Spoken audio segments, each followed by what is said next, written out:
한국인 징용 피해자에게 배상할 책임이 있는 일본 기업의 한국 내 압류 자산 매각이 움직임에 대해 일본 정부는 모든 선택지를 검토하겠다며 맞대응 가능성을 시사했습니다.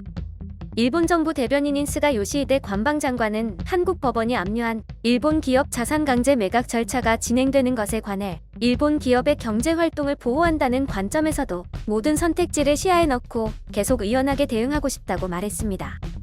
스가 장관은 4일 기자회견에서 압류 자산의 현금화는 심각한 상황을 초래함으로 피하지 않으며 안 되다는 점은 전날 이란 외무장관 전화회담을 포함해 한국에 반복해 지적했다며 이같이 밝혔습니다.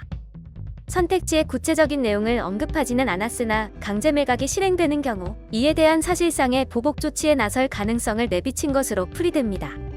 산케이 신문은 일본 기업 자산 강제 매각이 이뤄지는 경우 일본 정부가 한국 측의 자산 압류나 관세 인상 등 두 자릿수에 달하는 대항 조치를 검토하고 있다고 지난 4월 말 보도한 바 있습니다. 스가 관방장관은 이날 회견에서 앞으로도 한국 측에 조기에 해결책을 제시하도록 강하게 요구한다는 입장에 전혀 변화 없다며 한국 대법원의 징용배상 판결에 관한 사법 절차는 명백한 국제법 위반이라는 견해를 되풀이했습니다. 그는 한국 법원이 보낸 서류를 일본 정부가 자국 기업에 전달하지 않은 근거가 무엇이냐는 질문에 한국 국내 재판소 절차에 대한 일본 정부의 대응을 이리 밝히는 것은 삼가겠다며 답변을 회피했습니다. 배상 책임이 있는 일본제철은 판결을 이행할 의지를 보이지 않고 있습니다.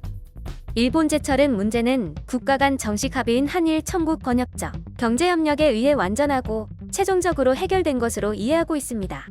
당사로서는 공시송달 대응을 포함해 계속 일본, 한국 양국 정부의 외교교섭 상황 등을 고려해 적절히 대응하겠다는 입장을 밝혔다고 NHK는 전했습니다.